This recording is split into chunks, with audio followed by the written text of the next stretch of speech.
BlackBusters. What it is, shawty? You know what I'm saying? Nah, what's cracking, man? It's your boy, Big Jazze, and welcome to BlackBusters, the best movie review podcast in the world. In the world, Craig. In the world, Craig. In the world, In Craig. the world, Craig.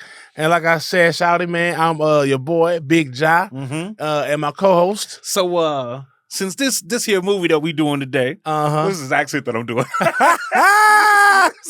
since it's set in Atlanta, ATL, baby. ATL features a cameo by one of my favorite rappers. I'm Tone Crusher. You Tone Crusher. Attention! I told them podcasters, I ain't never scared. You ain't never scared. I ain't never scared. Hey, man, Tone Crusher. Tone Crusher. All right. Yes, sir. That's dope. Tone Crusher. Tone Crusher. Attention. Hey, and I need to lose some weight. So, hey, man, you and I both, man. Tone Crusher. Shit, me. Yes. So he's Tone Crusher, man. And if y'all haven't realized by now, Tone Crusher is his name is loosely influenced by Bone Crusher, the artist. And Bone Crusher was in the movie ATL. Yes. He had a small cameo. Small little cameo. But we knew it was him. You can't miss him. Can't miss him. Right? ATL, man. Featuring, starring Tip Harris. Yeah, T.I.P. Yes, T.I., sir. Tip Harris.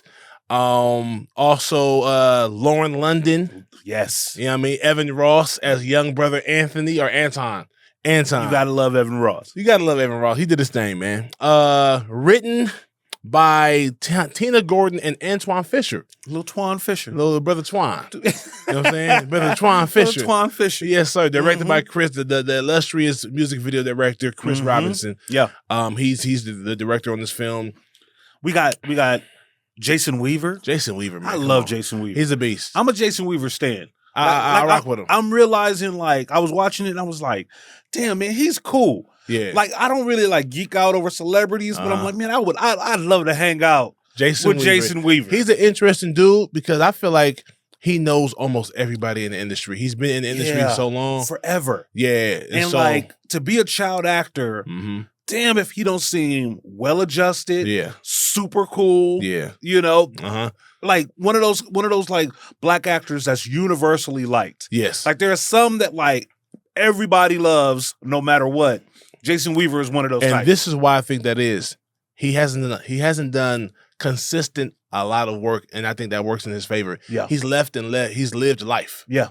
He's dipped from the industry, went out, lived his life, come back, you know what I'm saying, kill a movie, kill a TV show, and dip off again, and then live life. Like he lives. He's a grown man that knows how to live as a grown man outside of the industry. Have you seen the viral clip where they talk about how when he was doing the voice, the singing voice on the Lion King, Simba. Yeah. How they offered him like a million, kind of like some flat check. Yeah. And his mom was like, "Nah, we're not going to give take him $1 million now." Yeah. I wonder how much you can give him over the time of his lifetime. And so he's been able to live probably comfortably off those royalties. So he didn't have to do a whole lot. You know, he didn't have to work as hard as maybe other folks has done. Right. And that's allowed him to be that chill. Shout out to moms. Shout out to moms for setting them up right so he can live comfortably and kind of do what he wants and not have to, a lot of times actors find themselves in a way, in the lifestyle where they have to take a role that they might not really want to, but they have to because of the bread.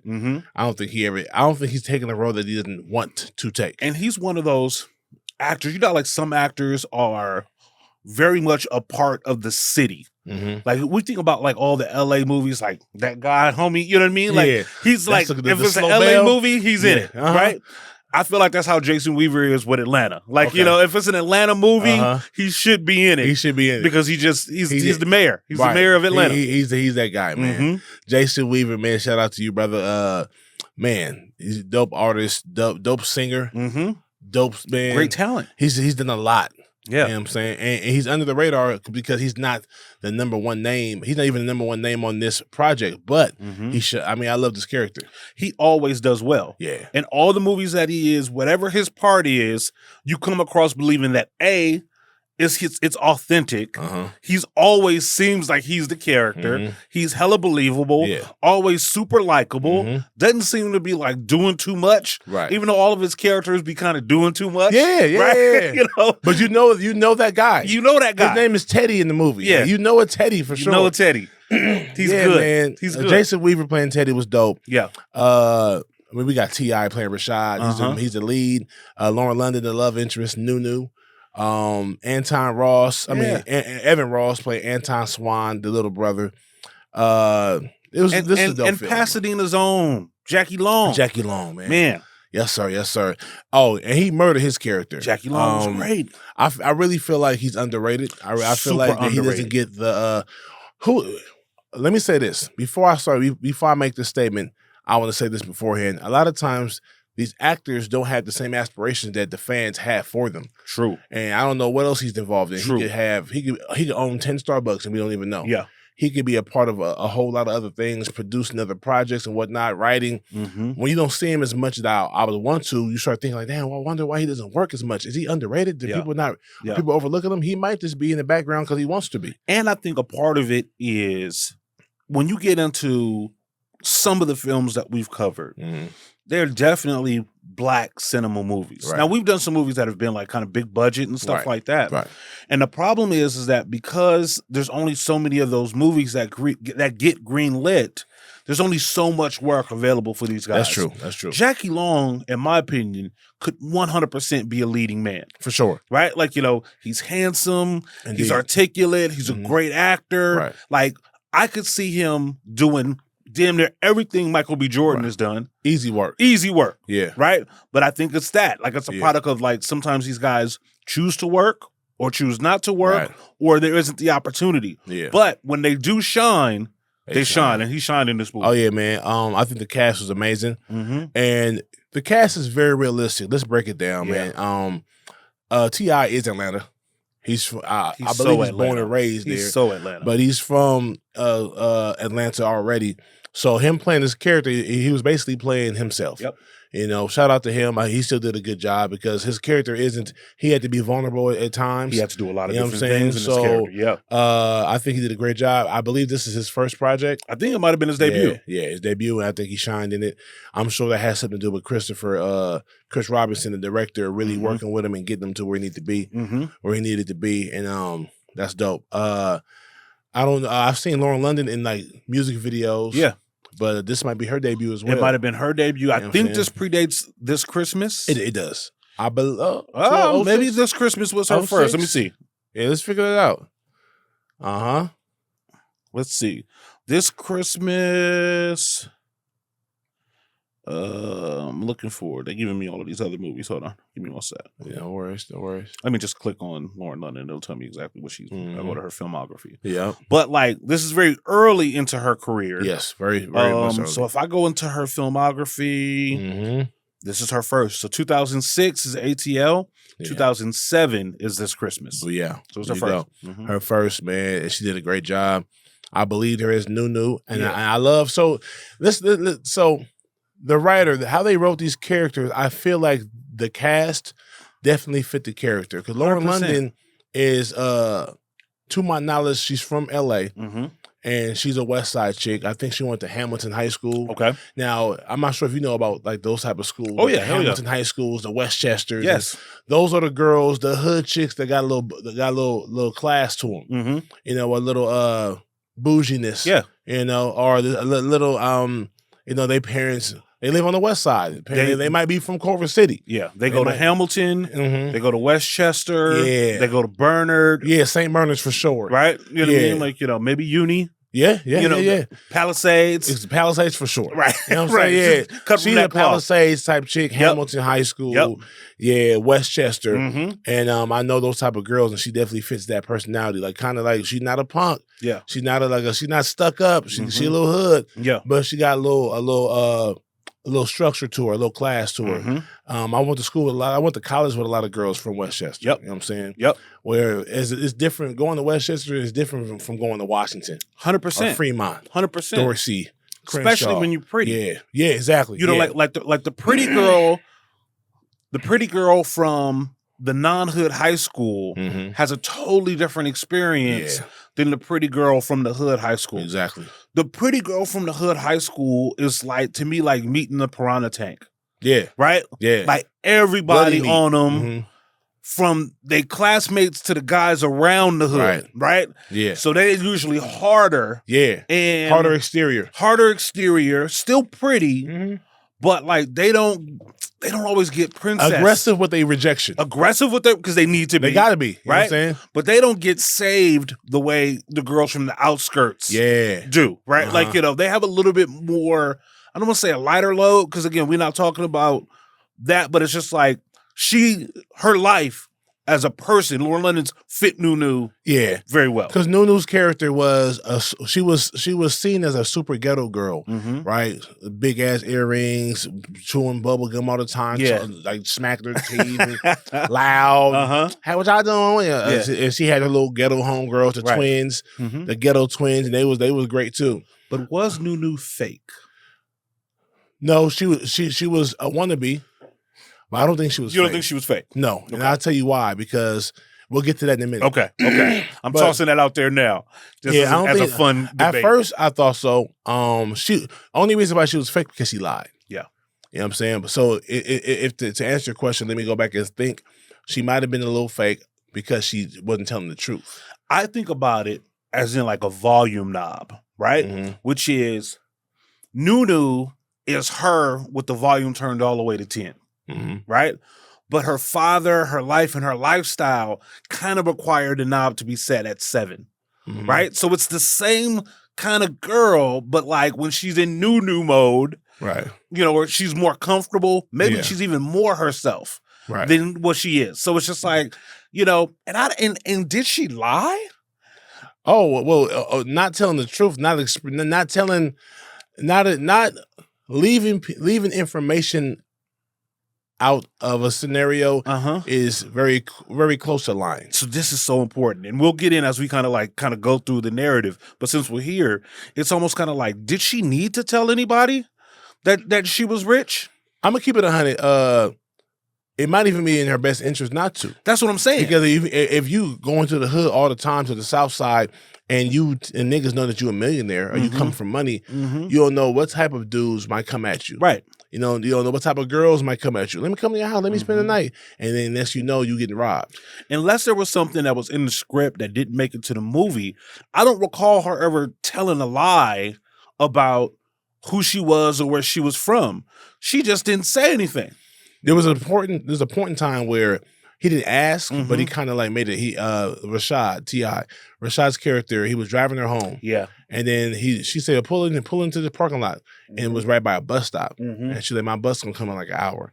He was like, bus stop? He said, oh, damn, you think I'm gonna stalk you? You think I'm gonna trip if I find out where you live? Yeah. Meanwhile, the BMW is probably in the garage. Right.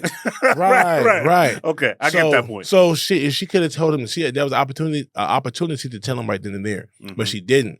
So he was inquiring, almost like, why I can't see where you live? Basically, why can't I see where you live? And ain't no reason to be ashamed. Right. He thinking that she might live in a super hood, like in Atlanta, because a lot of them play like. He lived in the hood, you could tell, Mechanicsville, but like there's parts of Atlanta that's still rural to where they don't even have a bathroom. Right. Yeah. Country. You know what I'm saying? Super country. Mm-hmm. Right. So T.I. is a young dude, a senior in high school, along with his homeboy Teddy, who's a super senior. He's a senior as well, but they like, man, you older than us, bro, because you've been in high school before we had. Right. He got a homeboy named Esquire, who's a super smart dude. He got straight A's. He goes to a private school. To the prep school where he's like a token black dude there. But he has a promising career. Yep. And he's still hood. He can't skate that good. Yep. But he's not. He wants to get out the hood to do better for himself. He is not a fish out of water. Yeah. Right? He can't skate as good but he knows who he is. Yeah. He knows where he's from. Right. And he knows how to play. It ain't not even play the game. Like he's certain people just exist in both worlds. Right. At no point did he ever feel Thomish. Nah. You know what I mean? He knew how to make the most of his opportunities. Right. Knew how to golf. Right. Like he's beating the white boys. Beating the white boys. So he's one of those guys. He asked the white counselor if you could write me a letter of recommendation. It didn't matter who it came from. Mm-hmm. He wanted it to come from someone that he admired, someone that was established and that had a prestigious position in life. Mm-hmm. And the white dude didn't want to do it. Right. He's like, man, you got all the grades, you got the SAT scores high, and your composition is amazing. Your essay is dope. Yep. But I'm not gonna write you a letter of recommendation. I can't do that. Find somebody else that's in my position, basically, that your family knows. And he's like, bro, where I'm from, we don't know nobody like that. Yeah. I need somebody who's prominent. Scholarship. I'm here on scholarship. I don't know.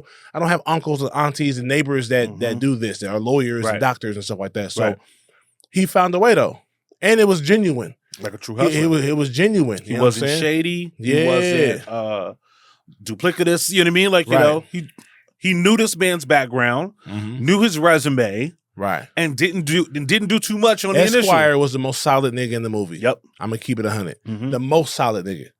All right, so we'll get to T.I. Woo, I can't wait to So T.I. is very solid though. Very solid. He's a hood dude that didn't let the hood take him under. He works for the family business, the Swan custodian janitorial service, and he cleans houses and cleans buildings and stores with his Uncle George, and his little brother, who's like a freshman. You know, probably 15 years old. He's 18. Right. And he likes this girl Nunu. They be coming around the parties, coming to the house parties, coming to the Cascades, the skating ring, which is a landmark in Atlanta. Right.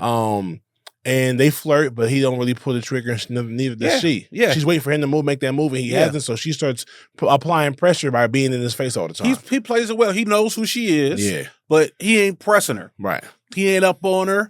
You know, he ain't jocking her. He ain't thirsty. Right. Not jocking her, man. Yeah. Southern gentleman. Exactly. You know what I'm saying? Letting them play, letting it become organic. Right.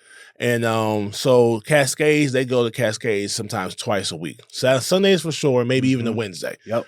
They go to they're just having a good time. It's the South. I love it's Atlanta. It's 2006. I love it. It's long tees and baggy jeans. Air Force Ones. I love the colors. Yeah. I loved the wardrobe. I loved the role that like Atlanta played in this movie. I couldn't imagine. I'm from LA. You from LA. I couldn't imagine somebody from Atlanta be like, yeah, it was cool, but it wasn't accurate. Yeah. I don't see that. Man, it was I've been to Atlanta a few times, but I watched the music videos. Yep. I really feel like, I think the movie did Atlanta its justice. 100%. From the cars to 100%. the way they talked to like amplifying Cascades being a monumental landmark there. I just think it was dope. I think that like, remember when we did Jason's Lyric? And we talked about how the city or the setting played an important part in the character. Yeah. Atlanta does it the same way. Same way. Like when it looks rural, it's rural. Yeah. When it looks shiny, it looks shiny. When it looks rich, it looks rich. Like everything. It showed us upper class, high class, black excellence. It showed us striving, blue collar, black working. It shows the streets. I believe the streets. I believe the trap. Showed us the trap. Yeah. Showed us the trap. Showed us the high school, the difference between high schools, the public and the private. The difference in girls. 100%. Because she act different. Nunu was a great, I think, to go back to whether or not she was faking, no, she wasn't. She faked a little bit because she didn't let people know where she was from. And I don't think they gave a damn. Right. You know what I'm saying? Her homegirls didn't. Right. Her two homegirls didn't. And T.I. didn't really seem to care either. He just liked her. Yes. You know what I'm saying? So really, I feel like when it's all said and done, it's not like her character's not in question. Yeah. But she said she didn't want nobody judging her. She didn't want nobody judging her. Oh, you white bread. You a rich girl. You don't know what I'm saying? Anybody gonna fuck with her like that. Right. Like, you know. Your daddy, you came from money, so your life is easy. You can understand exactly where Nunu was coming from. And to my knowledge, like, she didn't lie, she just didn't tell the whole truth. Right. And Nunu wasn't out there just busting it wide open, though. 100%. You know what I'm saying? Like, cause even Teddy tried to get at her. He been trying to get at her. She was like, no, I'm not here for you. Yep. Everybody know who I'm here for. Right. You know what I'm saying? Right. She chose up and she waiting for him to choose back. Yep. You know what I'm saying? So, and she played it the way she's supposed to. And that's the daughter you kind of want. You know what I'm saying? 100%. She in the trap, but she not hanging with the trap niggas. She ain't being turned out. She hanging with a young dude that's quiet, got a little job, got him a little car. Yep. And he watches over his little brother. Yep. And that's admirable. That's all you can. That's all you can expect from a dude that's 18. She in Atlanta ain't right now. someplace where she shouldn't be smoking weed. Right. Like, you know. Yeah. And she didn't pick a thug. She didn't pick. That's what I'm saying. You know, she was not attracted to the shiny shit. Right. You know, she got that already. Yeah. Right. When we get to the point where, you know, the classic scene where T.I., you know, strips the necklace from her, snatches the necklace. He took her soul from her, bro. Yeah. He took her soul from her. And for his point, you know, he says, you know, you probably thought this shit was funny. Yeah. You know, y'all probably got a kick and the laugh out of this. Yeah. But she was like, no, man, this shit was important to me. Right. Like, I'm wearing it. Like, yeah, I could be wearing other shit. Right. But you and this shit is important. Right. I think that revealed a lot about her character. The fact that she fought for that necklace. Right. Because it meant something to her. And it wasn't about the expense or how much money or how much shine or how much bling. Right. And in some respects, it was like, you are somebody from this community that I love so much. Yeah. That I want to be a part of. Right. And the only reason why I can't be a part of it fully is because of my dad. Father. You know, and my mom. And my mom and this situation. But you embraced me. And let's explain that a little bit. Nunu's character, her real name is Erin. No one knew that until the father came and put her on blast at Cascades. Erin. Yeah. She comes from money. Her father's a multimillionaire. Yep. Right. And so she goes to a rich school. She's close friends with her neighbor, who's a white girl from a rich school in a rich neighborhood. Dimed her out. Yeah. Buster shit. Yeah. And so but her father is one of them. He's a black man from the South, like with Southwest Atlanta. You know what I'm saying? But he got his bread and moved out the city, which ain't nothing wrong with that. But he forgot where he came from. He looks down upon the place that he came from. So any street dude, any hood dude, not a gangster dude, but anybody from the hood, he looks down upon. I thought it was crazy. But Esquire was a young man that admired him for being a black man, becoming a millionaire and owning properties and owning companies and just doing well for his family. He had looked up to him. And so he put himself, he introduced himself, put himself in position to be seen by this black man at this country club that Esquire worked at. Real quick, unless the Georgia laws are different, ain't nobody 18 years old in high school serving liquor. This is true. As a waiter. This is true. That I gotta poke a hole. Little nitpick. I gotta poke a hole in the story. Right. Unless this is somewhere overseas, maybe. But like in America, you can't serve liquor as no waiter in a country club at 18 years old. That's a great I was catch. like, anyhow, I'll let it ride though. So he met him, and he was a gentleman. He was educated, and he just did his job. He met him, planted the seed, and walked away. Yeah. So over the next week or so, his name is John Barnett. John Barnett is the father's name. He saw the kid again. He's like, hey man, in the locker room. My partner couldn't make it, man. He got sick, man. You know how to golf?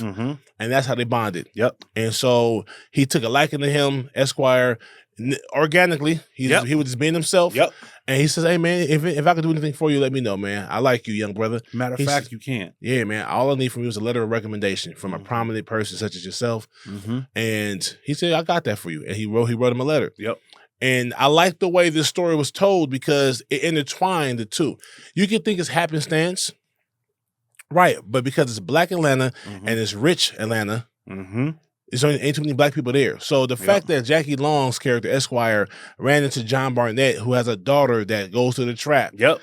And I like how they tied that all together. It makes sense. You know what I'm saying? It makes sense. I can see that happening. Yeah.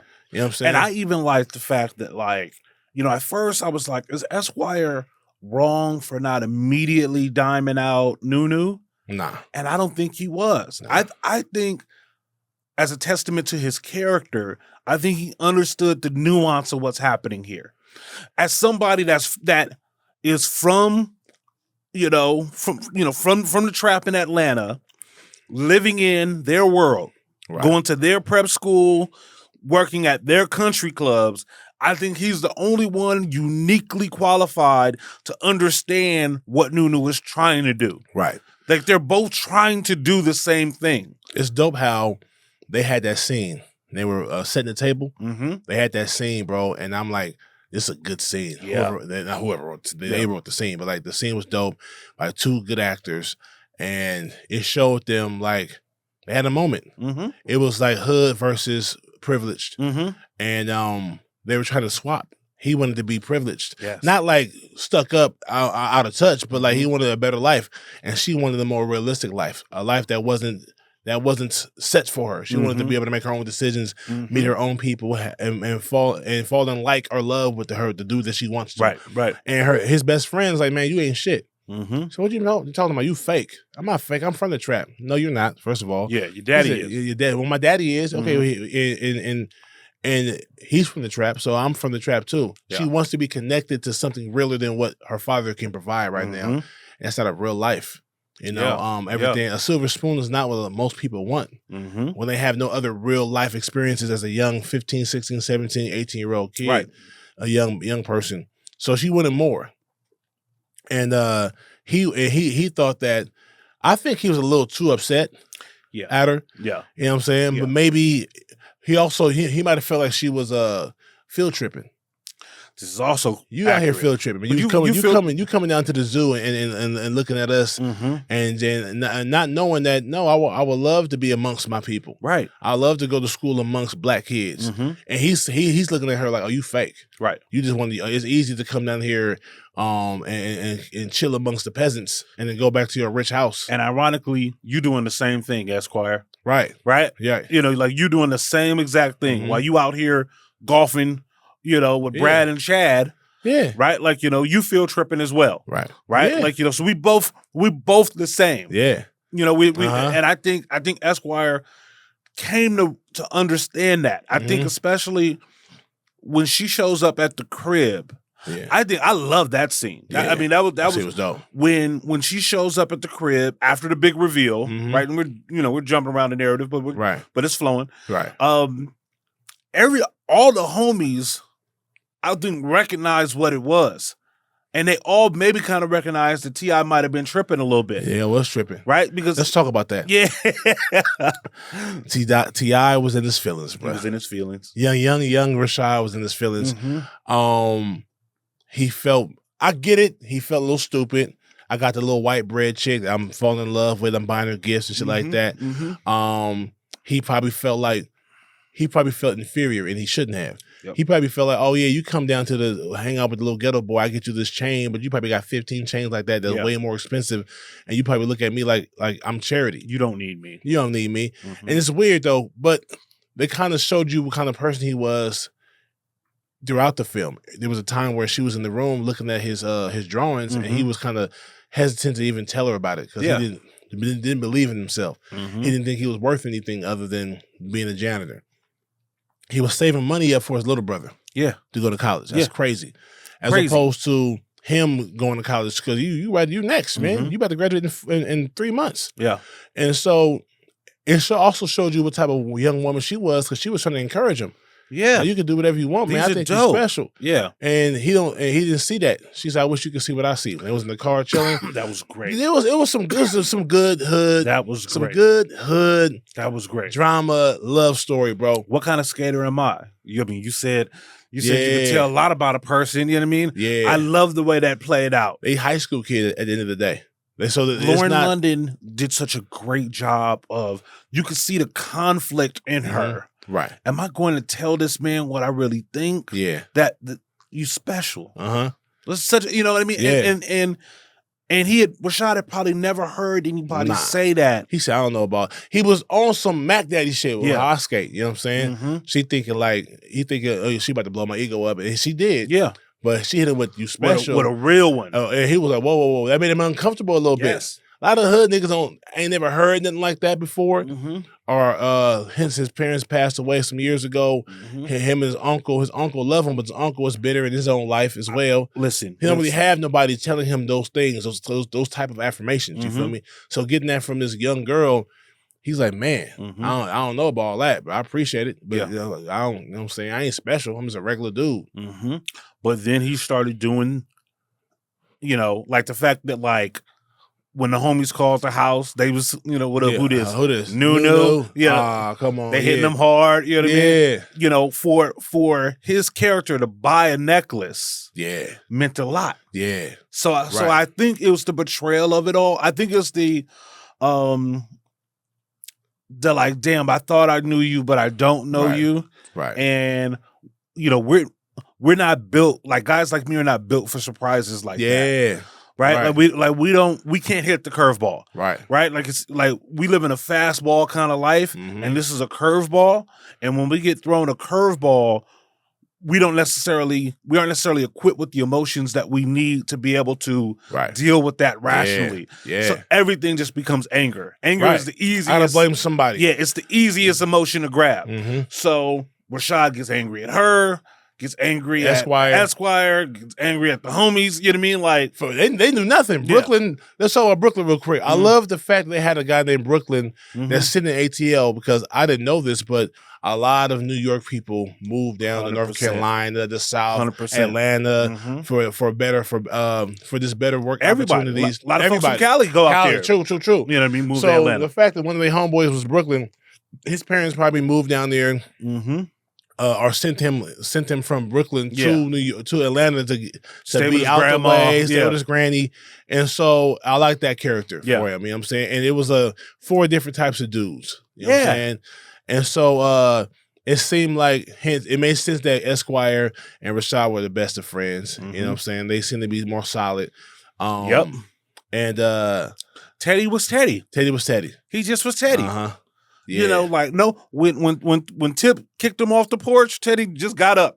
Yeah. Right? It wasn't a man, you tripping or nothing. They knew, he in his feelings. Yeah. It ain't about us. Teddy, get up and go. You know what I'm saying? And that's how Brooklyn was too. Yeah. Like they was, like 4 solid homies. Yeah. Like even when they went and set up the situation that T.I. and Esquire could talk.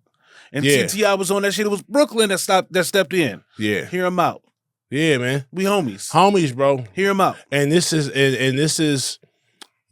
dope. We saw even these boys don't have much, but they got each other. Yeah. You know what I'm saying? And I dug and know how, no matter how silly Teddy was, when it's all said and done, it's like, bro, we friends, man. We bros.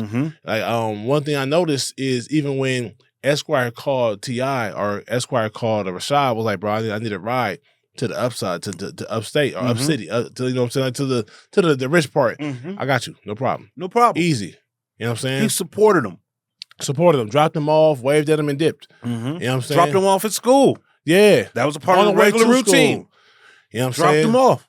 So I love how the character development between these 4 young brothers was, and we saw Evan, the little brother, man, Anton. He's got a good arc. Damn near everybody has a good arc in this movie. And there was so much time they gave us everybody. Everybody had so well We balanced. saw him watching the homie around his age that ain't been coming to school and hanging out with the big dog, played by Big Boi. Who, folks, man, he murdered that character, bro. Okay. I've been holding on to this, waiting to get to this. So there's 2 supporting roles. There's a couple supporting roles. And all the supporting roles are played really well. Right. I could watch a series about Big Boi. Yeah. As Marcus. Yeah. He was fucking amazing. Yeah. He was so good. So believable. So charming, so sadistic, so charismatic. Like, he was incredible. He did he was in what, 4 scenes maybe? Yeah. 4 or 5? And murdered them. Yeah. 4 or 5 scenes and murdered them. The scene where he beat up his cousin, beat the brakes off his little cousin. Yep. We didn't need to see much after that. It let us know what type of nigga this dude is. 100%. He said if he's beating his cousin this way, just imagine what he's gonna do to somebody else that steals from him. Yeah. Yeah. You know what I'm saying? I mean, if you think about every scene that Big Boi is in, he kills. When he takes Ant to the trap and has him feeding the dogs, and he's testing them. Yeah. He's asking questions, right? Like a job interview, bro. Like a job interview. Asking questions. You ain't afraid of dogs, is you? Nah. You know what I mean? You're getting more dog food on the ground than in the bowl. You already costing my money, man. Wasting my money already. You smoke? No, I don't smoke. But to each his own. Yeah. Okay. Okay. Yeah. Yeah, Square Boy. Yeah. He said, what was your last line of employment? Mm-hmm. What was your last job? Cleaning offices. Yeah. Okay. But they about to need an employee. Yeah. You ready for that? Yeah. It's big boy business, man. It's big man business. Man, like he gave him an out. Gave him an out. He walked him up. First scene is brilliant. Are you scared?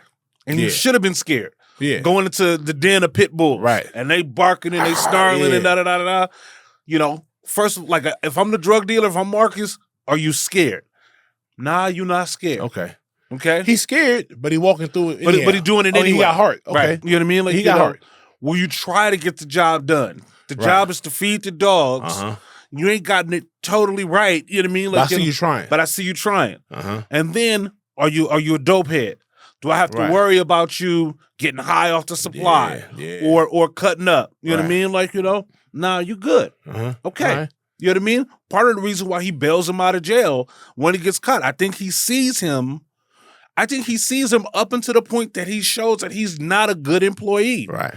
And then Marcus got to deal with bad employees the way he deal with bad employees. Right. So Marcus is not a bad guy. He is who he is. He's a drug dealer. He's doing what he's supposed to do. But he's got a code. Yeah, and you don't got to rock with me. You came over to me at Cascades outside. I didn't come recruit you. You came to me and asked for an interview. And that's what I'm doing. Yes. And I told you this is grown man business. Yeah. I put my hands on my cousin because he stole from me. Yes. He's in the wrong. Yes. I didn't kill him. I just beat the shit out of him. And he was like, and you better not tell my mama. I love that, man, bro. Fantastic. I love that, man. And you better not tell my mama. Yep. You know what I'm saying? Street lights is on. It's a grown man business. Your boy ain't come home yet. Yeah. Where's my money? Where's my bread, bro? Where's my money? He was great when he was hitting the black and mild and he stopped to drink the cognac. Also, you know what I mean? Like, you know, he was great. Big Boi was great. He didn't have to frown his face up. He was not a big dude at all. Yeah. His energy was imposing. Yeah. His size wasn't. His energy and his performance was like, oh, this dude really with the shit. Yeah. You know big little brother. What was he called? Big little brother. Yeah. He said, oh, you done fucked up now. You done hit me in my mouth with some money. Yeah. He did good. What I thought was kind of weird. Let me do a few weird things that happened before I get to though. Since we already on this, I tip for him not to be nothing like a street nigga. This he wasn't no hoe though. Yeah. He was a hood dude, and he had heart and he had principle. But he was maybe too aggressive, knowing that this nigga's a D-boy, knowing he don't have no gun. Yeah, and you just running up on this dude. He got a gun in his hand. And he about to shoot your brother, and you don't have nothing. That's a little unrealistic. That's the one part. Yeah, like that. He should have went in his house, his basement bedroom. He should have went and had a gun under the bed for safety. Yeah, just in case. I'm not a street dude, but if I gotta protect my brother and my family, I gotta have a piece. Right, and he should have had one of them situations. Yeah. You know what I'm saying? So, but he should have known better. Having no gun and get up a dude's face, I don't know about that. But he's angry and he is running downhill. Right. You know, and he knows his little brother is in jeopardy of getting got. Yeah. So an excuse could be made that maybe he's just not thinking clearly. And he's like, bro, I'm willing to die for my brother. Right. So what I just said could be overruled by that fact right there. Yep. If I have a little brother and I see him in the room or in the alley, potentially might get shot. I don't have a gun. I'm running over there anyhow, and I'm gonna step in front of him. Yep. So I get it. So let me fall back. That is more realistic than I'm making it seem. One thing that isn't realistic is them niggas winning the skate tournament. Yes. Get the hell out of here. No way. They can skate. Yeah. They didn't look good. They looked good. But there's no way. I don't, and it's not because of Esquire. Right. It's because all four of them are nowhere near as good as skaters as the other teams. As what they show us throughout the movie. Throughout the movie, they show these niggas doing Cirque du Soleil shit. Yeah, on flips. All we ever see the ones do is like a squat and a dip and a look. Right, that's all they had. One of these, nigga. Yeah, it was always a dream. Man. It was always a dream. Yeah, man. They didn't have no real rehearsal time. Come on, man. Their outfits wasn't coordinated. Now, T.I., him being from Atlanta, he could tell he could skate. And he might even be better than what he showed. Yeah. But they was is basic. Good skaters. Better than the average skater for sure. Listen, we know that however Brooklyn sprained his wrist was skating. Yeah. He fell. He fell. I mean, that was obvious. Right. That's the reason why he was in the cast damn near the whole movie. Right. So, yeah, I think it was a bit of a pipe dream. Yeah, and so he was like, man, this is our year, man. We better, that trophy going to go right there in that little space. No, it's not, bro. There's no way. No. So, but I guess because they are the main characters of the film, they have to be in the runnings of... They got to believe that it's possible. And honestly... I think the writer knew that there's no way we can get these actors to skate as good enough to beat these other niggas. So they had to have Antwone getting almost shot out for them not to do it. Exactly. Yeah. And for him to be so mad. So let's talk about Rashad dissing his whole friends, quitting the whole team because of a female. He was in his feelings. Man, he was a sucker. A sucker for love. And this leads to what is a understated performance, but also a brilliant performance by Mykelti Williamson as Uncle George. Ah, man. Uncle George plays it like that character is so good because he's got all the bitterness of like, you know, this is not the life that I wanted. Right. I didn't want to have to take care of you two boys. Your mom and dad died. And I stepped up, and there was other shit that maybe I wanted to do or wanted to be. You know, don't nobody want to date nobody that got two kids, two and stuff like that, kids. Right? So they show that kind of bitterness. Then when he has a conversation with T.I. after Ant gets locked up, and he says like, you know, some extra money, but he gives him some game, which is like, listen, he gonna do what he gonna do. Right. You can't do nothing about that. Right. But we could use a little bit of extra money in there, which I thought was foul. Yeah, super foul. I thought it was foul, but he tried to justify it with like, yo, I'm doing the best that I can. But what I do like later is how he's got eyes, like how he's watching over T.I. almost the same way that T.I. is watching over Ant, right? And so, you know, when they have the conversation with his boys and he quit, it's Uncle George that's leaning out the window. Right, like you know, he knows what it looks like when you quit on yourself, and so that's what I thought the beauty of the lemonade was. Yeah, right, like my best batch I ever made. Turn these lemons into lemonade, right? You know, he came down and said, "Listen, man, I know what it's like to be mad all the time and to be angry all the time." I thought he gave him really good game, great game. I thought it was a really good performance, right? And it was dope, and you saw him sit on his ass. Most of the film. Yeah. Looking at the newspaper, watching TV, clipping his toenails while the boys was working. Right. You know what I'm saying? Right. But I think he realized, man, I know I'm in the situation that I don't want to be in, but these kids is drowning. I see my oldest nephew trying everything he can, taking life chances to save his little brother, and I'm sitting here not doing shit. Yeah. Let me try. So when T.I. got the beating on him in the living room, he broke that up. Was like, bro, go in the room, and he didn't even want to. You know, he was sitting, but you could tell he was like, I need to do something. Yeah. You know, like he didn't get up and storm. Hey, break it up. He got like, let me help these two. Yeah, you know, like let me. You know, but he's a flawed character in and of itself. But I thought it was just acted really well. If he was a perfect, great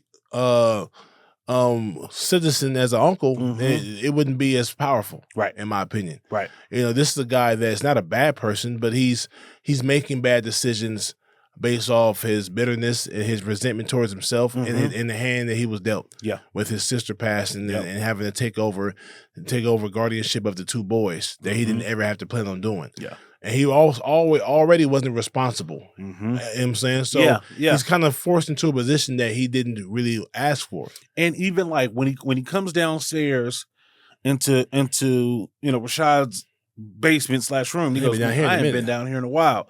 Which is evidence that like I haven't been tapping in with you. Right. And engaging with you the way I need to. Right. Right. So like there's an acknowledgement there.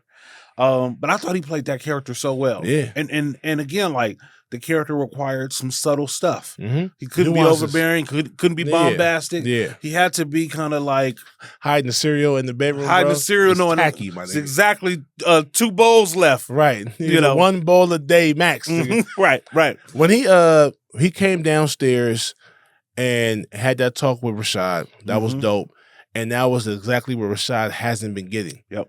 He's the one that pouring into his little brother, and no one's pouring into him. Nobody was pouring into him. Except that girl, except Nunu. Yep. And that's why he bought that chain for her. And he always talked about his dad. Yep. You notice that? Yep. There was a void in his life. You could see it. There's a void that he was missing. His parents being gone at such a young age.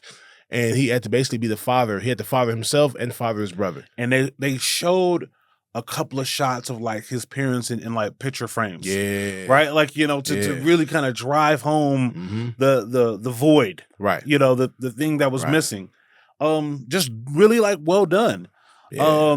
I like the twins. I always love Tasha Smith. Oh, listen, I have not seen one thing. She's Tasha perfect. Smith should be in the conversation with all the Tarajis, the Sanaz, the Nia Longs, and the Vanessa Williamses. And she isn't necessarily talked about as much, and she should be.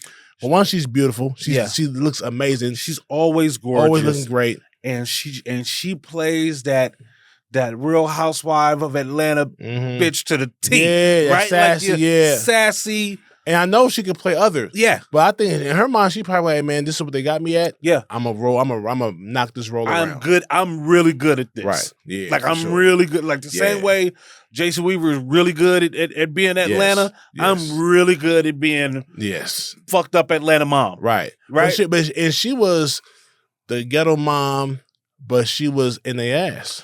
Fuck yeah. Yeah, I respect it. You know what I'm saying? She got a bucket. She got a Volkswagen that they got to curl out the back. So she ain't doing that great financially. Right. But one thing I ain't going to do is let y'all be out here stealing and taking these damn jails. 100%. And taking these chances on going to jail. 100%. Nah.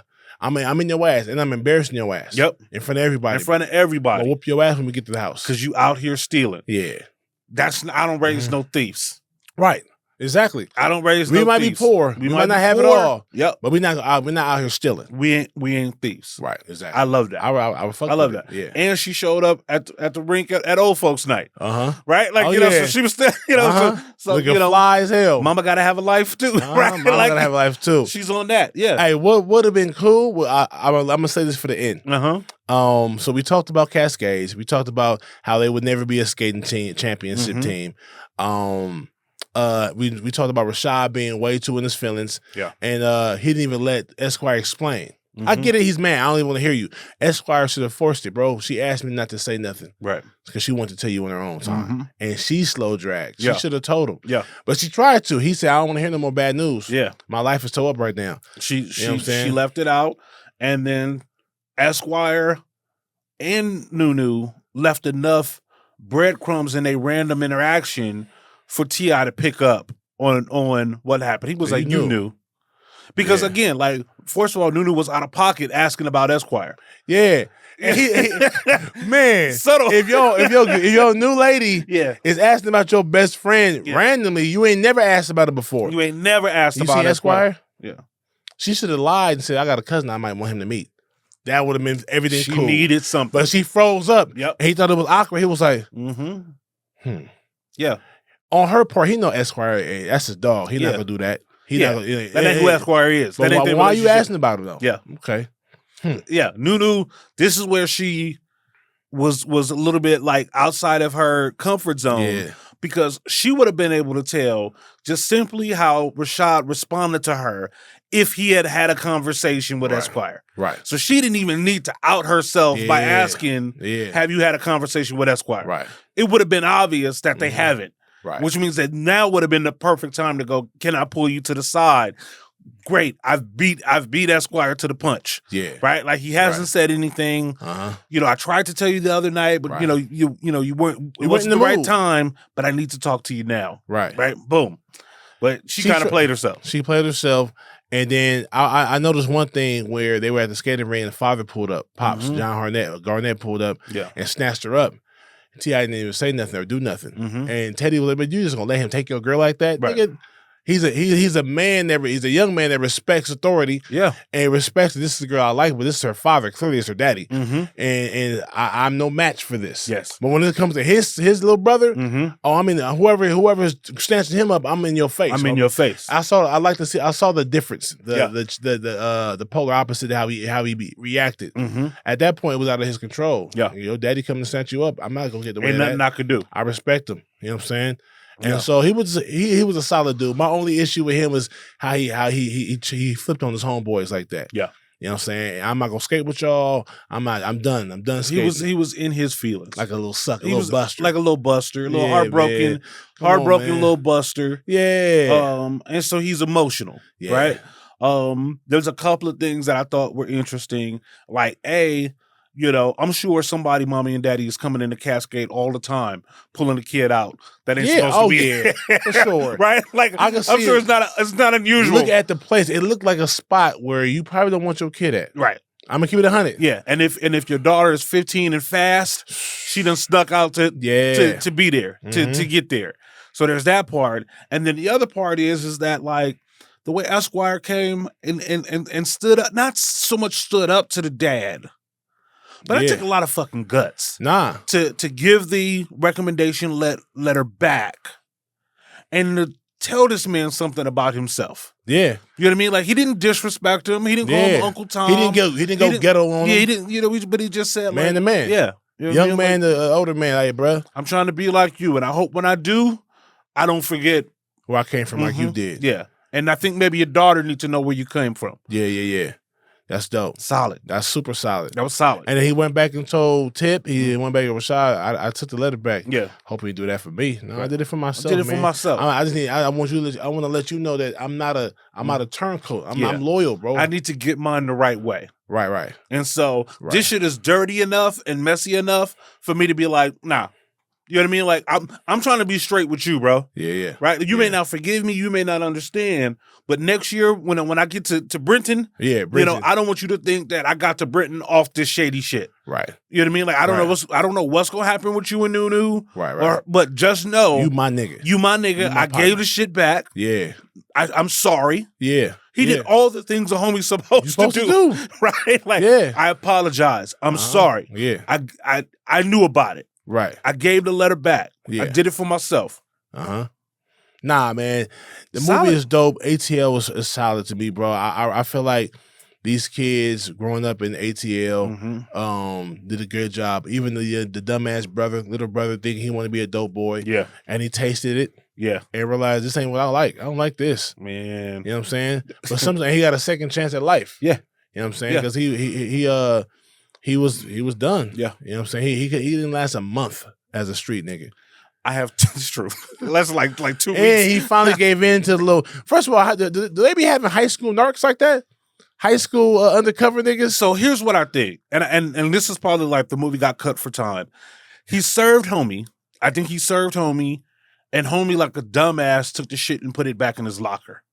And I think, like, I don't think homie narked him out. You don't think so? I think it just was a random sweep, and the drug dog hit on the locker. They went to the kid and said, where'd you get this? And then at that point he dimes out. And only reason why I think that might not be the case. And I know why. Why? Because of the earlier scene statement when he wouldn't serve him. He was like, nigga, you ain't been to school in 4 weeks. Yeah. I had mono. Yeah. All right. Now, you probably got caught up doing some shit, and they probably got you like, bro, you gonna help us clean up the high school. Yeah. Because his first intuition when they run into each other inside the high school, you holding? And his intuition was to be like, nah. Come on, man. I'm not telling you shit. Yeah. Yeah. Out of all the people, I'm not fucking with you. They could have established that a little bit better. A little bit, I've got 2 other teeny tiny little nitpicks. Let's do it. Teeny tiny little nitpicks. I don't believe that they was going to be able to walk around the hood like it was all good after the beef with Marcus. Right? Like, I think that, like, just simply shooting Ant was not going to be enough for Marcus. I think Marcus got a reputation, so it seems like everything is all good in the hood, but how can it be all good in the hood when you have beef with a drug guy? Right. So that part, like, I don't know because I don't come from that world, I don't know how easy it is to be like, we had beef. I shot the little brother. I shot the dude I was trying to shoot. I shot the dude. You did fire on He me. didn't die. He didn't die. But I guess let bygones be bygones, right? Like, water under the bridge. I don't know if that's realistic now, here's or the not. thing. Here's the thing. This is what I kind of think. I think he chased him down to pull the gun out and had him behind on the side of the liquor store. I don't think he was going to kill him. I think he's about to, you got a week. You got 3 days, my little nigga. Give me my bread, nigga. Ask the little big brother or something. Get your uncle, but you don't pay me my bread. But when T.I. came over, it escalated. Yeah. And they threw the money in his face. That's when things kind of I don't think he was going to kill him because, I mean. He was going to beat his ass. He was going to do something to him, of course. He beat his nephew's ass or his cousin's ass. Right. So, but nephew stole from him. Yes. So here's the thing. Another nitpick too. You got this new rookie. He's 14 years old. 14, 15 years old. Want to be down with the crew. Yes. You can tell he's scared, but he got some heart. But he don't got no hands. He's a little nigga. Yeah. And you got him on the block with 10 other big niggas. And no muscle. And they disappear. Yeah. That's another I'm nitpick. thinking, were they all working for Marcus? What it looked like they was trying to do with that scene is I think it was all dope boys. It's almost because it seemed like it was all wearing the same uniform. Yeah. They all had the long white T-shirt. And other guys got off the clock, but like he had to do overtime. He had to stay overtime because he owed money. Right. Right? And then it gets jacked because he ain't got nobody else out there with him. By some randos. And so at that point, I'm like, nigga, Marcus, what you expect to happen?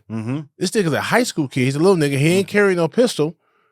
Right, unless you just assumed he would, nah, nigga, you gonna have to give him one. Yeah. If you his provider, you giving him the bread, the dope to sell, and you don't give him no strap. Hey man, take this too for protection. It goes back to when they was in the kennel with the dogs.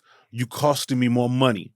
At that point, Ant, for as much money as he's slinging, he gets caught up, gets to jail, right? Like so now I got to spend bail money on you to get you out, so you don't snitch. Right?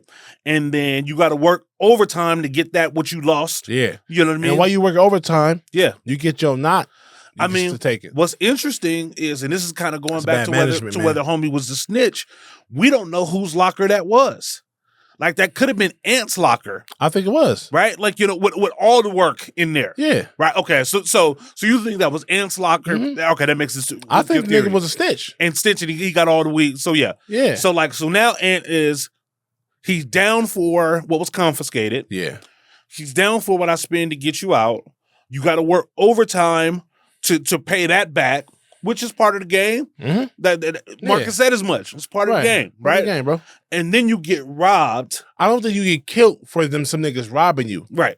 That's not how to. Yeah. I ain't a street nigga, but I've been around a lot of them. You know what I'm saying? When you get robbed, if you're a young drug dealer and you get robbed, either they like nigga rob these niggas back, get your shit back, or the whole crew goes retaliate and take care of these niggas that robbed you. Yeah, because robbing a nigga, whether it's gunpoint or just beating your ass to take your bread, we gotta spin the block and go back, right, and get our shit back, right, or get our lick back, whatever. Yeah, yeah. You don't kill the kid necessarily, but maybe he killed him, or maybe he was trying to scare him because he didn't come in. I think there's a couple of things. He was walking around. I love drinking milk and shit. I love this. When he told him that he was going to have to do overtime, it meant that he understood what's potentially happening out here, right? So you got knocked. You got knocked, shit happens, but you're going to have to pay that back. Right. Right? That makes sense. Then he gets robbed, right? What would Fresh do? Fresh would have gone straight to Marcus. Fresh. And he would have said, like, look, my work got taken. I got robbed. Here's what happened. Right. Right? And then at that point, Marcus, like Esteban or Corky or anybody can be like, okay, well, here's who robbed you? What car was they in? Right. I can't have nobody robbing.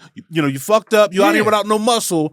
But like, I can't have people thinking that they can take my corners like that. And maybe because maybe girl wrote it. I don't know how much street shit she knows. Yeah, I could be wrong. Maybe Atlanta's different, but I don't know if, let's say I'm the drug lord, I'm the Marcus, and I'll give a pack to this little young kid. He's a kid. This is like his first month on the job, first couple weeks. He gets hit by the police, and then he gets jacked. Yeah, he don't have no gun. Right. He on the streets by himself, and it's midnight or it's however long. It's 10 o'clock at night, whatever, and we got hit. That makes my crew look weak. Yeah. Right? So my response isn't killing the nigga that got hit. You know, unless and like, bro, Marcus, you don't treat your people right, bro. You got niggas out here getting jacked, and you're not retaliating. You're not doing nothing else. Niggas should be afraid to jack you. But maybe it's all them niggas is working on consignment, which is like, you know what? Like, none of you niggas work for me. You know what I'm saying? Like, I supply you, you pay me back. Right. But we not crew, squad, family, or unit, right? Okay. You show up, you know, I give you you give me $2,000 for the package. You take 500. You take 500. But either way, and you flip that. You flip that. How you flip it, where you flip it. The only thing that kind of the only thing that cuts against that argument is the fact that he bailed him out. Right. Right? Like if homie was truly an independent contractor or consignment, he wouldn't give a fuck if he was in there. I feel like he should have been on the dude, or he would say, man, I wasn't even gonna kill this little nigga, man. I was just trying to scare him, but I'm gonna kill your ass. You know what I'm saying? Right. That line would explain the gun. Yeah. I feel like him chasing them down, this is because he got chocolate milk. He clearly got jacked because he was out. And you didn't protect him. You didn't have no goons protect him. You didn't make sure he had a little young crew around him to protect him. Like, this is really your fault. It's bad management, Marcus. Yeah. You fucking up, bro. Yeah. You know what I'm saying? So I don't think he planned on killing. No, he was trying to scare him. That's why he kept in with the bang and this and that. And he ran off. Oh no, you ain't gonna just run off, man. I ain't done talking to you. Scare the shit out of him. Get my money, little nigga. Yeah. Figure it out. Yeah. You know what I'm saying? But then we get that classic line that they use. I know that ain't who I think it is. Yeah, I know that. I think it is Little Big Brother. Yeah. I love that. Man. I love that. Here's my last little nitpick before we get into the awards. Let's go. I hate when any movie does this because it never works out right. I hate the right before the credits 3 months later. When some shit that these characters are now in is not possible within a 3-month time period. Right? Okay. Like, so they go 3 months later. Now, Esquire's in college. That makes sense. Yeah. Nudu was in Spelman. That makes sense. But now they Teddy got his own, Teddy.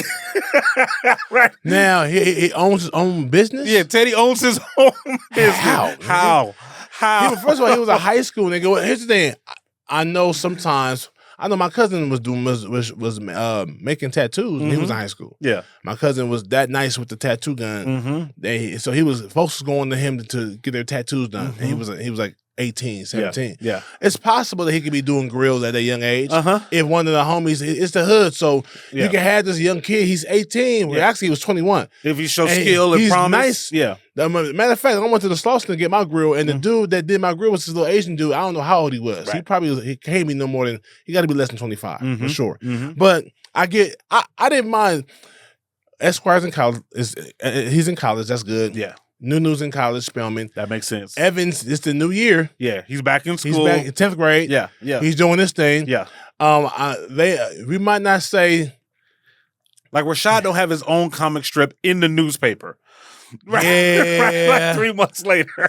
Right. Unless it's Atlanta. For example, case in point, I went to shout out to Austin, Texas. Yeah. I did a show there a few weeks ago with me and my boy Ken and Craig.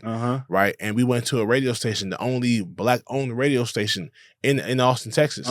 Now, what if there was a black newspaper in Texas? I can see someone like, bro, you're better than the illustrators that we've been working with for the last 10 years. You here. Yeah. I get it. It takes work with no explanation. And he just in there.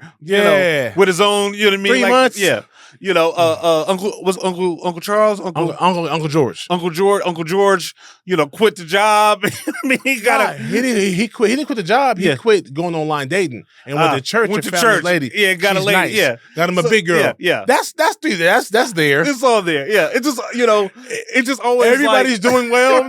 right. Like everybody happens. So it always. I hate that part. It just it almost feels feels like they did so well with the movie. They microwaved the last. Yeah, you didn't even 5 minutes. need that. Like and just say a few sometime later, right? Don't give it 3 months. Like 3 months. All this shit happened in 3 months. I mean, the twins are still at Cascade. They was gonna be there forever. Yes, they was gonna be there forever. They're gonna turn into their mamas. Yeah, I love mamas at Cascade too. Still. Okay. Anything else? I think. So. Rashad, he saved his brother, or maybe he got his brother shot. Yeah. His brother shot, learned his lesson. Now he on the straight and narrow. And his homeboy showed up at the hospital. Everybody showed up. You know, your family's still there, man. Yeah. You dissed them. Yep. They still there. You dissed the girl. She's still there. Hey, bro, that's like, man, at that age, that's hard. To get a chick to be down for you that tough, that's, man. She showed up. Yeah, and so he basically forgave her. Yep. You know what I'm saying? Yep. Because she was there when he needed, but she was always been there when he needed her. She was 100% there. Yeah, solid. Let's get into some awards. Let's do it, bro. MVP. Who's the MVP? Who's the MVP of ATL? MVP at ATL. I want to say, of course, you know, Rashad, T.I. But no, bro, Esquire, man. You think it's Esquire? Esquire. Make your case. Esquire, he talked some sense into Nunu where she was trying to tell him. I'm gonna give her credit for she was gonna tell him. Yeah. He made her not tell him. She was like, I got something to tell you. He was like, if it's bad, I don't want to hear it. Which is, he has the right to say that. And it was bad. So she didn't tell him. She didn't force it. He just said, if it's bad, I don't want to hear it. I just want to live in the moment right now. Yep. I got you with me. I'm glad you're here, but I'm going through it, so don't tell me nothing. She tried to tell him. And that's because of Esquire. Esquire set Pop straight. Yep. You know what I'm saying? Yep. Probably changed his life a little bit. Yep. To see the younger you bang on you. You was him at one point in time.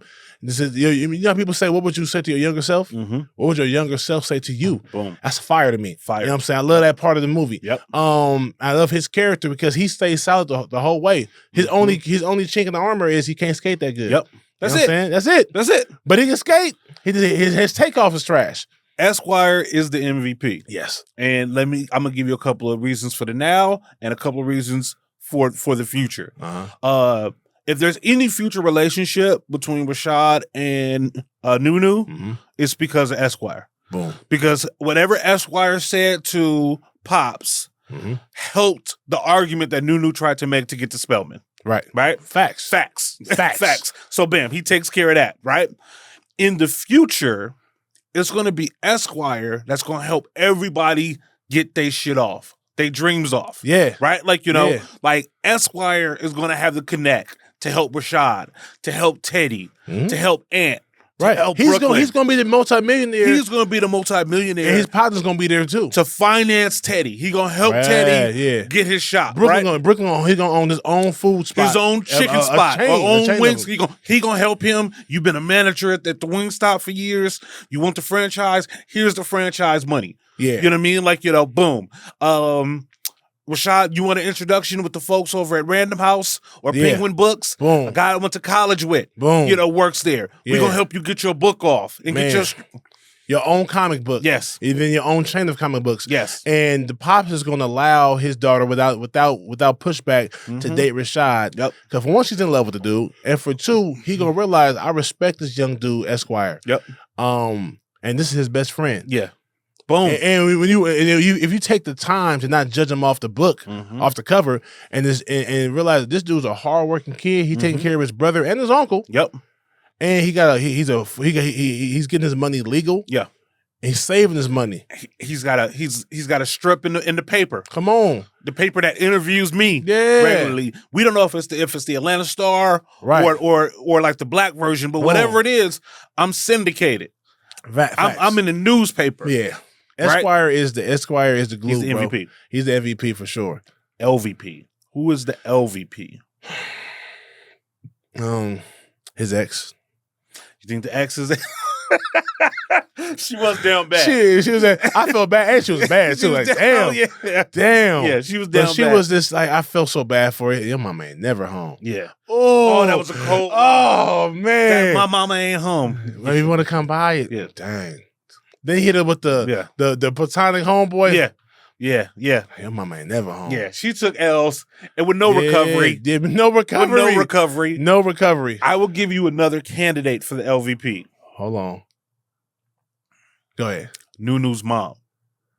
Okay. You know what I mean? Yeah. Like, she's such a strong actress. She's such a strong She's amazing. Right. I was like, why y'all didn't do her? Yeah. Give her some more lines. She's got no influence in that conversation at all. Right? Like, you know, she's trying to be there to mediate, but like everybody's talking right over past her. And right past her, right? Like, keep talking to your mama like that. You say, your lips gonna beat you to the hospital. Yeah.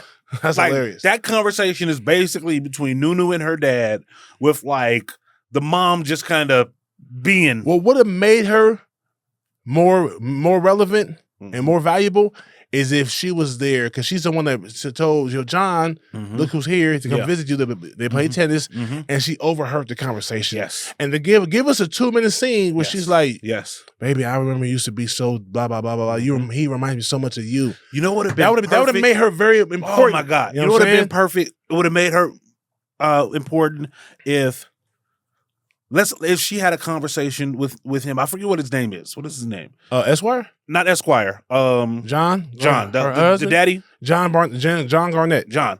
If she had a conversation with John, maybe she overhears, maybe she overhears Nunu having a conversation with the mom, or Esquire having a conversation with the mom, and she reminds John, like, remember, I'm from here. Right. You remember when you showed up trying to date me? Boom. You know what I mean? Like, I'm from here. And you were, the guy like Esquire. Everybody told me not Southwest. to date. Everybody told me not to date. Yeah. Told me that you wasn't going to be shit. It would have made her character so prominent, in my opinion, to the story. But I gave you a shot. I gave you a chance. I believed in you. And look at us now. But let's not forget, I was here first. Right. My family comes from this. Yeah. You came into this. Right. Right? That would have given her some more weight, and I think would have helped solidify. That would have even, the movie is already fired to me. That would have been a great scene to add. There were so many good lessons in that movie, this movie. They did a great job with the script. Yeah. That would have just that would have made it sound much sweeter, man. Overacting award. Anybody wins the overacting award.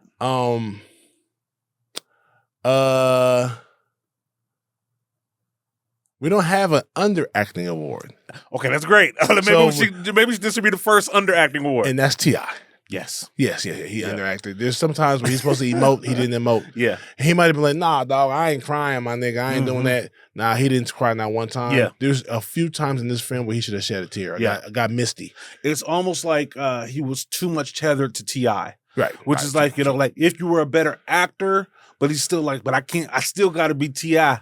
Right. I still gotta be Tip, man. You know what I'm saying? I can't. Even in his aggression towards Marcus, the gunman, the street gunman. Yeah. I wanted to see a little bit more vulnerability he had in no there. fear. No fear. And that's no fear. And that's I'm not saying do exactly what you did. Like stand up for what you believe in and your brother, but like we needed to see a little uncertainty, like this might be my last day on this earth. Yeah. But I gotta take this chance to save my brother. Didn't see that. I think that's real. Because going back to what you said, there's a drug dealer holding a gun. Yeah. Tip, did you really think you was going to throw money in his face and for him to put the gun and pick up the money off the dirt, off the ground, like walk off? And walk off? You start the fight. Yeah. Hey, bro, I don't know how much my brother owes you, man, but so far, this is what I got for you. Come on, man. He's 14, bro. Hey, man, you can still stand up for yourself. You ain't the hoe. I'm looking at you in your eyes like a man, but, bro, here's the bread, and just leave my brother alone, please. I'll find a way to get you your money back.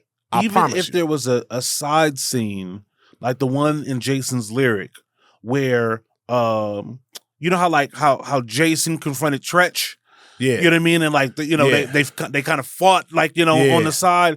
If there was one other conversation where like maybe even T.I. tried to offer him the money earlier, or just said stay away from my little brher, right? Like give us one more little situation.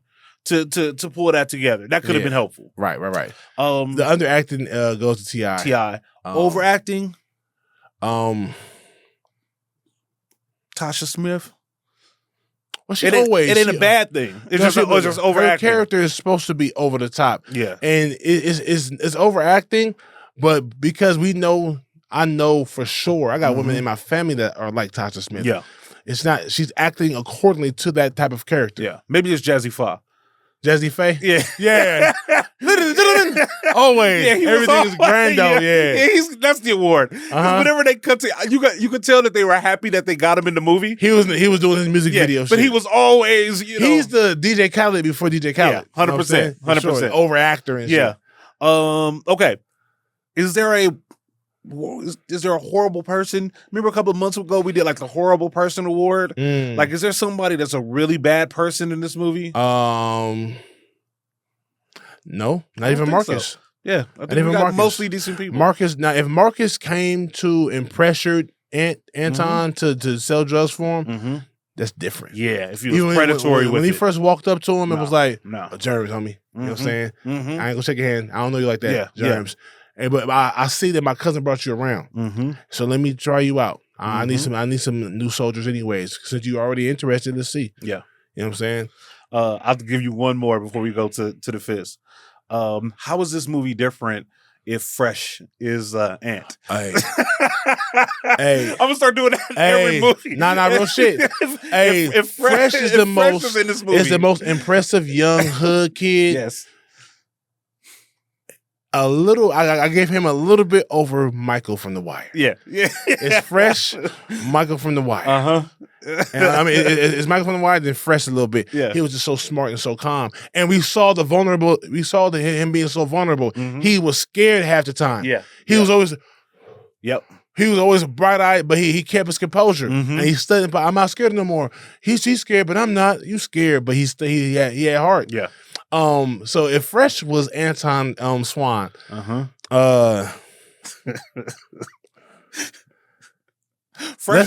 let's say he'll find a way to get Esquire that letter with no issues from some prominent rich dude in Atlanta. Fresh is going to find a way. He's taking over Marcus's business. Yeah. Fresh is going to find a way to get Esquire his letter of recommendation. Going to find a way for them to win the competition. Right. Going to find a way to get the twins a job. Yes. At the same store they used to steal from. At the same store. Right. That, you know what I mean? This like Fresh. From here on out, I'm thinking about like, what would Fresh do? What was Fresh? WWFD. What would Fresh do? WWFD. Because Fresh was so cold. He was so cold. So smart. Yeah. Yeah. Smarter than men. Smarter than grown-ups. Smarter than men. He was a man, a boy amongst men. Yeah. If that makes sense. Yeah. Okay, so let's get to the fists. Hey. How do you rank ATL? 5 fists, classic, 1 fist, movie that got made. How do you rank ATL? Now, here's the thing. I know I do a lot of 5 fists, right? And I have my reasons. I'm thinking about the genre of film. I'm thinking about the plot. I'm thinking about where the film was shot.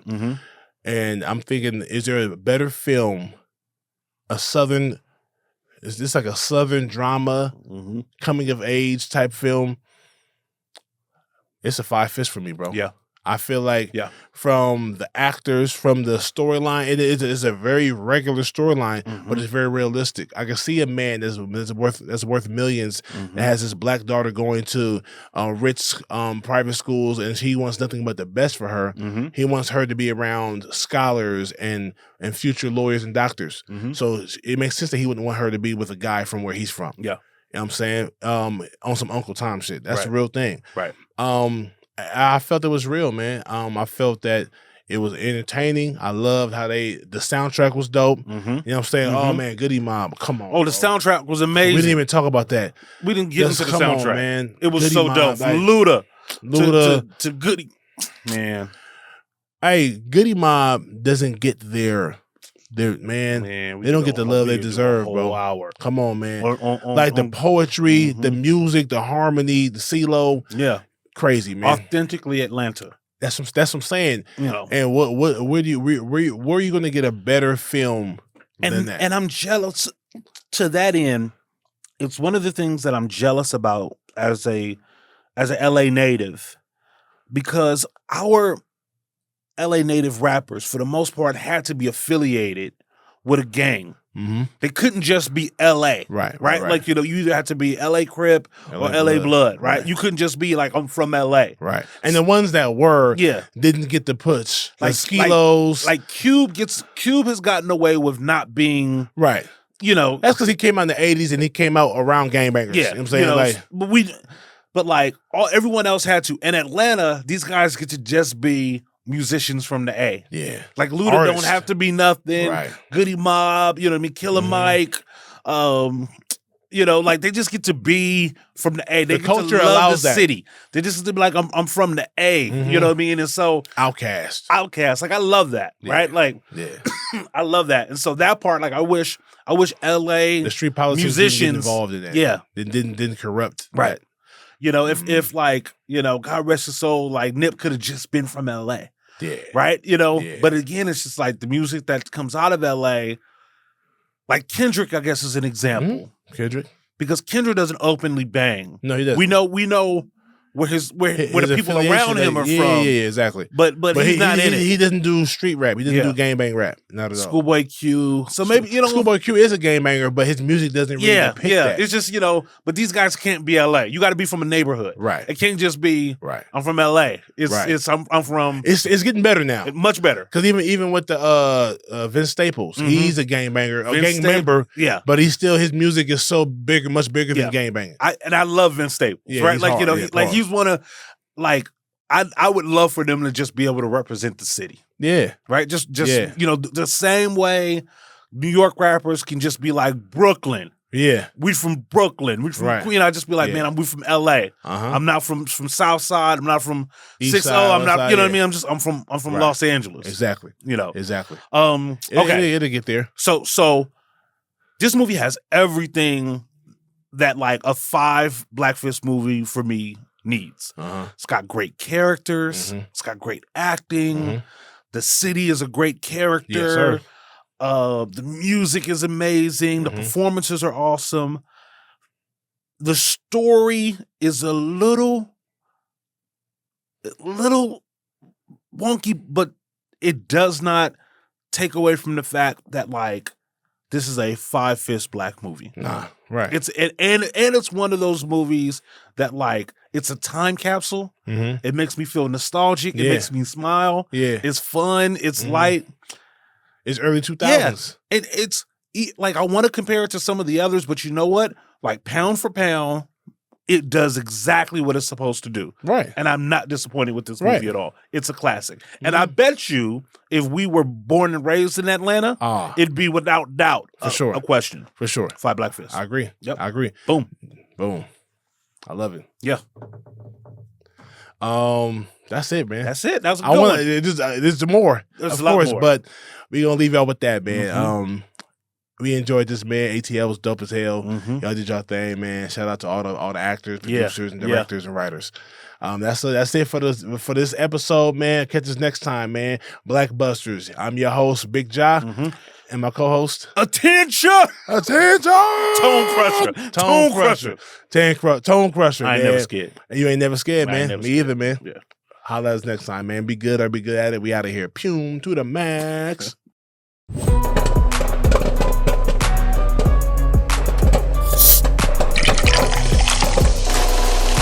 BlackBusters.